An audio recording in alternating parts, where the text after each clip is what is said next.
What are you doing? Don't point that at your face. Put that down. I just want to know how it works. It's not a toy. Literally a toy. Can we be serious and actually just do this review, please? Fine.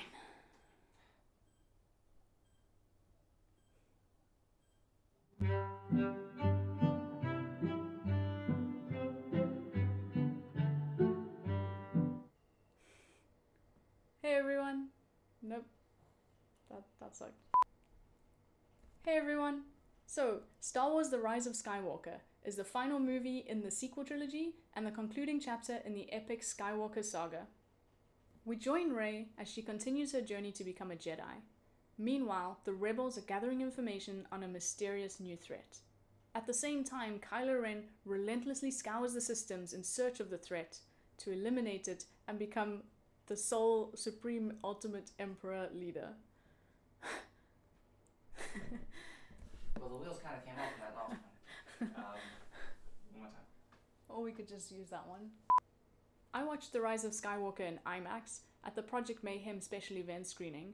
They always put on a great show, and it's really cool to watch these movies with a group of like-minded fans. The sequel trilogy is my trilogy. It's the reason I love Star Wars. The Force Awakens really spoke to me. I watched it maybe too many times, that's not possible. I really enjoyed The Last Jedi as well, even though there was some really unnecessary stuff in the middle of it. And I was super excited to see The Rise of Skywalker, to see how they would conclude all of it, especially considering the drastic change in tone between Force Awakens and The Last Jedi. So I did a marathon of the entire Skywalker saga before I went into The Rise of Skywalker. I started with episodes 4, 5, and 6, followed by 1, 2, and 3, and then I watched episodes 7 and 8. I wanted to make sure that I had the whole story fresh in my mind before I went into the screening, and it was so worthwhile. It was just perfect. One of the first things that I noticed about Rise of Skywalker that I really liked was that Rey, Finn, Poe, and the whole team finally get to go on an adventure together. And it was great. The team dynamic was awesome. The comedy between them was just really quick and clever. It was lots of fun, and it made me feel the same way I felt with The Force Awakens. And after waiting 2 movies where they were separated the whole time, it was just so great to see them all together for once. In terms of performance, the 2 leads are both excellent in this movie. Rey has been through a lot in this trilogy. Her character has progressed so much, and Daisy Ridley really gives you a sense of that. She makes you feel that Rey is a completely different character now than where she started. Adam Driver gives a superb performance as Kylo Ren. You can feel his torment, and he's been consistently great throughout the trilogy. I enjoyed seeing Finn and Poe finally team up. They have great chemistry, and up until this point we hadn't really seen them spend much time together, so it was great to see them share the screen. And Carrie Fisher's role also naturally had a big impact. I was surprised at just how much she was actually in the movie, and I think they did a really great job with Leia, considering the limitations they had with what to work with after Fisher's untimely passing. So C-3PO and R2-D2 are the only 2 characters to have been in each of the 9 episodes, and to be honest, I was a little bit disappointed that they didn't give R2-D2 a bit more to do, considering how much C-3PO did do. There are also a lot of really cool new characters, some of which I wish we had seen a lot more of, but even a lot of the recurring cast was sidelined and buried under the weight of the plot. What about Rose? Rose Tico. She was like my favorite character in The Last Jedi. What does she do? She has a cool outfit. But she does cool stuff, right? She's in it. She's in the movie. There was a lot I loved about Rise of Skywalker. Stunning visuals and epic battles, set in awesome locations, and all supported by yet another resounding score by John Williams.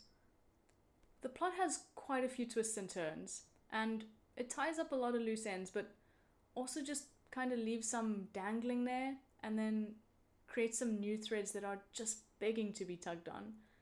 So it answers a lot of questions, but at the same time it poses some pretty big new questions.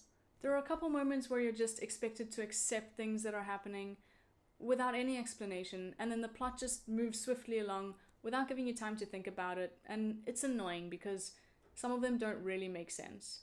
And then there's also one particular moment where it was just completely unnecessary, and I was kind of disappointed with what they did. It didn't detract from my overall enjoyment. I was still really satisfied, but it was just completely unnecessary.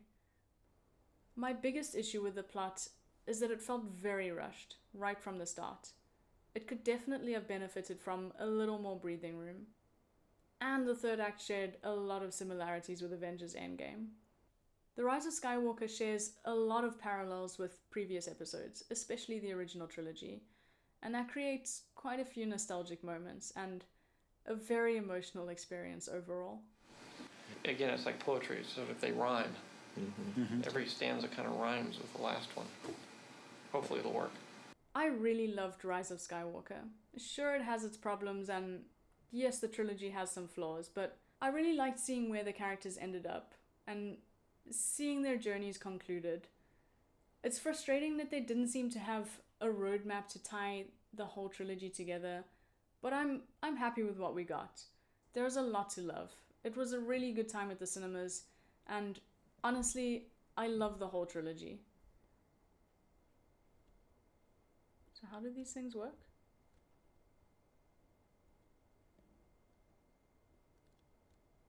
Did someone say Funkos? 'Cause I have like a ton of, a bunch back here. I have Rey and Rey and Rey, and there's BB-8 and BB-8 and Kylo, and then on that side I have a Porg and another Porg, and then Chewie holding a Porg, and then there's also C-3PO and C-3PO and R2. And there's been a slew of Funkos released for Rise of Skywalker. Thanks to someone awesome, I have Rey already. I'm really glad that she's the first one I got. I love her pose. The motion in her outfit is really cool, and her stance with the saber. She's a really cool pop. There's also BB-8, who's super cute, and you know, I have a little collection going there. There's Kylo Ren. There's Poe and Finn in their new outfits, and they look really cool. And there's also Dio, the new droid. Judging by what's behind me, I think that you probably already know I'm gonna get a few of them. Speaking of Funkos, the awesome people at Project Mayhem have given me a BB-8 pop to give away. So if you want to stand a chance to win, all you have to do is comment down below with who your favorite Star Wars character is and why, and you could stand a chance to win. I'll be announcing the winner in my next video, so make sure you keep watching.